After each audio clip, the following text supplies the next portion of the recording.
नमस्कार, मैं मनीष स्वागत करता हूं आपको अपने इस यूट्यूब चैनल पे। दोस्तों, आपके सामने फिर से जो 26 जुलाई को फर्स्ट शिफ्ट में जो आरआरबी एनटीपीसी में महत्वपूर्ण प्रश्न आए हुए हैं उसी को डिस्कस करने वाले हैं। यानी कि ये जो प्रश्न हैं वो आपके जीके सेक्शन में आए थे। ठीक है, देखिएगा टोटल तकरीबन 23 क्वेश्चन है महत्वपूर्ण, जितने भी मुझे बताए गए हैं उसी के मतलब कि यहाँ पे कंपाइलेशन है। ठीक है, और ये चीज़ें अगर आप प्रिंटेड फॉर्म में लेना चाहते हैं तो टेक्स्ट बुक पे ये पड़ा रहेगा और इसको एक मॉक टेस्ट में भी कन्वर्ट कर दिया जाएगा। और अगर आप इसका ईयरली पास लेना चाहते हैं तो 269 में मिल जाएगा, बशर्ते कि आप coupon code ER Manish use करते हैं। और अगर आप लाइफ टाइम चाहते हैं तो ये वाला चीज़ें आपको 449 में मिल जाएगा। नीचे डिस्क्रिप्शन बॉक्स में लिंक दिया हुआ है। आपको पता है कि कोई भी एग्ज़ाम हो, NTPC हो, ग्रुप डी हो, SSC हो, बैंकिंग हो, कोई भी एग्ज़ाम हो, उसको निकालने के लिए कितना आवश्यक हो जाता है मॉक टेस्ट लगाना। और यहाँ पे आपको क्वालिटी और क्वांटिटी बेस्ड दोनों तरह के मॉक टेस्ट मिल जाएंगे, तो आप एक बार ज़रूर विजिट कीजिएगा। नीचे डिस्क्रिप्शन बॉक्स में लिंक दिया हुआ है। ठीक है, तो आज का पहला क्वेश्चन लेते हैं जो कि आपके पूछे गए थे। संविधान संशोधन से रिलेटेड पूछा गया था कि संविधान संशोधन कौन से अनुच्छेद के तहत किया जाता है। तो अनुच्छेद 368 के तहत जो आपका है वो संविधान संशोधन होता है। और अगर हम बात करें जो आपका ये भाग की बात करें तो 20 भाग में संविधान संशोधन वर्णित है। ठीक है, अकबर के पिता के बारे में पूछा गया था। तो अकबर के पिता के बारे में तो आपको पता ही होगा कि अकबर के पिता हुमायूं थे। और UNA का फुल फॉर्म पूछा गया था। हालांकि आप लोग याद किए होंगे UNO, लेकिन यहाँ पे UNA के बारे में पूछा गया था, यूनिवर्सल अकाउंट नंबर, ये आपका इसका फुल फॉर्म होता है।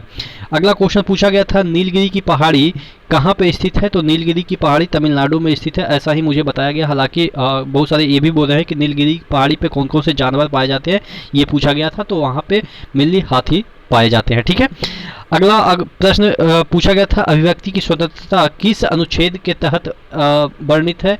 यानी कि जो आप कुछ भी बोल सकते हैं, ये अभिव्यक्ति की स्वतंत्रता है। तो ये अनुच्छेद 19A के तहत अभिव्यक्ति की स्वतंत्रता दी गई है। अगला क्वेश्चन पूछा गया था, मंगलयान किस दिन प्रक्षेपित हुआ था। हालांकि अगर कक्षा की बात की जाए, हो सकता है कक्षा भी पूछ लिया जाए भविष्य में और भी जो एग्ज़ाम है।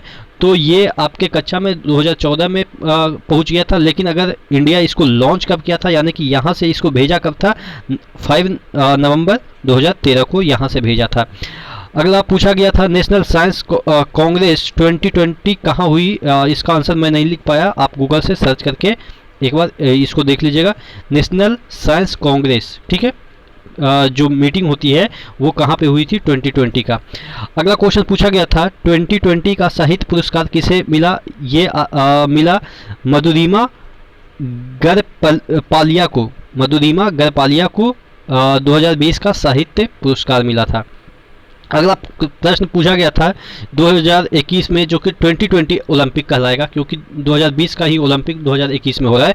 तो इस ओलंपिक में भारत की तरफ से कौन प्रतिनिधित्व कर रहे हैं तलवारबाजी में। ठीक है, इंडिया के लिए तलवारबाजी में कौन सा खिलाड़ी है जो कि इंडिया को प्रतिनिधित्व प्रदान कर रहे हैं, वो भवानी देवी है। ठीक है, नाम से ही पता चल जाता है, तलवार लेकर निकलते हैं ना जय भवानी कहते हुए। ठीक है, तो इस तरह से याद रखिएगा।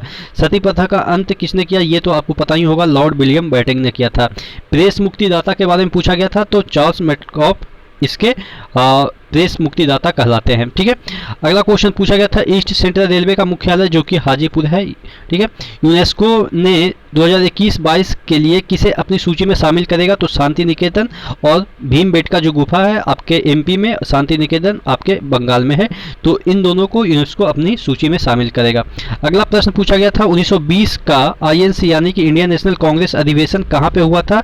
तो ये नागपुर में हुआ था। आप नीचे कमेंट बॉक्स में कमेंट करके बताएंगे कि जो नागपुर में ये अधिवेशन हुआ था उसकी अध्यक्षता किसने की थी। अगला क्वेश्चन पूछा गया था कंप्यूटर से रिलेटेड कि 4 बिट्स बराबर क्या होता है। तो 4 बिट्स बराबर 1 निवल होता है। अगला क्वेश्चन पूछा गया था, सिंह विष्णु किस वंश से संबंधित है। देखिए थोड़ा सा ज़्यादा ही लंबा हिस्ट्री के क्वेश्चन पूछ दिए, मतलब कि लंबा बोले तो थोड़ा डीप पूछ दिए।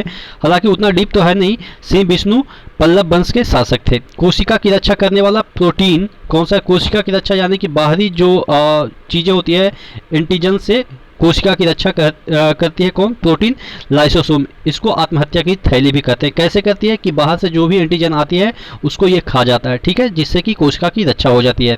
अगला क्वेश्चन पूछा गया था, अकबर की सुलह ए कुल की नीति क्या थी? तो ये सार्वभौम शांति स्थापना करने की नीति थी, यानी कि सभी जगह शांति फैला रहे, इसके लिए उन्होंने सुलह ए कुल की नीति अपनाई थी। उपधातु की विशेषता पूछी गई थी। उपधातु की विशेषता, धातु और अधातु दोनों के गुण होते हैं, यही उपधातु की विशेषता है।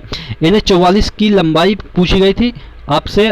जो NH44 जो कि सबसे लंबा नेशनल हाईवे है उसके बारे में पूछा गया था। इसका जो लंबाई है 3745 किलोमीटर है।